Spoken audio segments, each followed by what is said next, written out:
4,000 years ago, while much of the world still counted seasons by instinct, the people of Babylon were already measuring time to the minute, predicting eclipses, lifting cities from mud, and writing laws meant to outlive kings.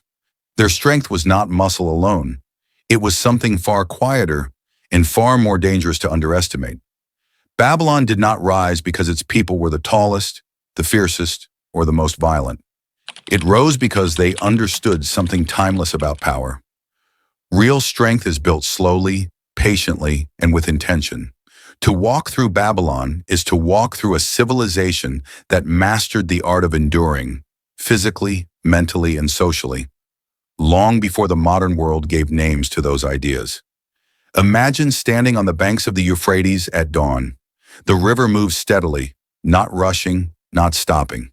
Farmers are already awake, guiding wooden plows through wet soil. Priests watch the sky. Builders stack sun-dried bricks in precise patterns. Scribes press reeds into clay, recording debts, prayers, and warnings for people not yet born. Every movement feels deliberate. Nothing is wasted. Nothing is hurried. This was the strength of Babylon. The first truth Babylon teaches us is that strength begins with structure. Babylonian cities were not accidents. They were planned organisms. Streets followed logic. Canals fed fields with mathematical precision. The famous walls of Babylon were not just tall. They were layered, reinforced, and engineered to absorb force rather than simply resist it. Archaeologists estimate that some sections were wide enough for chariots to race side by side. That wasn't bravado. That was foresight. Modern science echoes this ancient wisdom. Studies on resilience, whether in engineering, biology, or psychology, show that systems survive not by being rigid, but by being intelligently structured. Bones, for example, are not solid stone. They are porous, adaptive, and constantly remodeling themselves based on stress. Babylon understood this intuitively. Their walls flexed. Their cities adapted. Their strength was designed, not assumed. The takeaway is simple but profound. Strength in your own life is not about pushing harder without plan. It's about building systems, routines, boundaries, habits that support you when pressure comes. Babylon didn't wait for invasion to decide how strong it needed to be. It prepared long before danger appeared. The second lesson lies in Babylon's relationship with time. The Babylonians were among the first to divide the day into 24 hours, the hour into 60 minutes, and the circle into 360 degrees. This wasn't trivia, it was power. By mastering time, they mastered prediction. They tracked planetary movements with astonishing accuracy. They could forecast eclipses centuries in advance. To them, the future was not chaos. It was something that could be studied.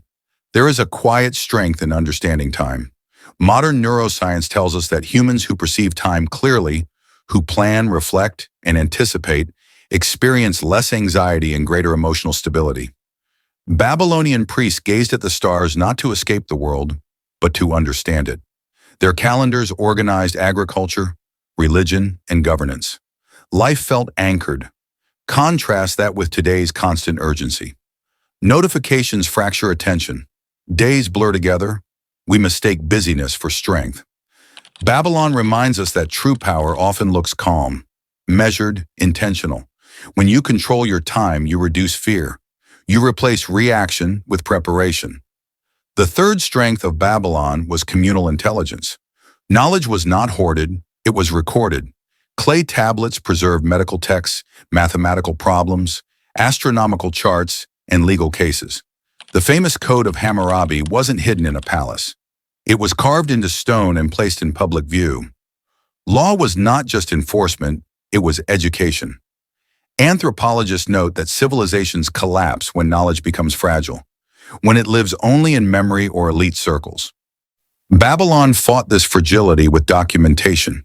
Even today, thousands of tablets survive, allowing us to hear their voices across millennia.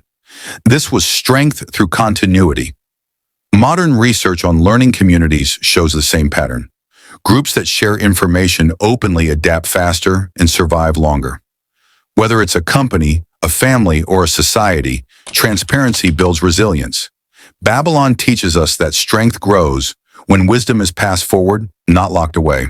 The fourth lesson comes from Babylon's relationship with labor. Strength was not separated from work. Farmers, builders, merchants, and artisans all contributed to the city's survival. There was dignity in skill. Babylonian workers understood materials intimately, the weight of wet clay, the drying time of bricks, the rhythm of the river. This wasn't abstract labor, it was embodied knowledge. Today, we often disconnect strength from craft. We sit more than we move. We outsource physical effort. Yet studies show that purposeful physical work, gardening, building, repairing, improves mental health and longevity. Babylonian strength lived in the hands as much as the mind. Muscles and meaning were intertwined. Their takeaway whispers to us across time.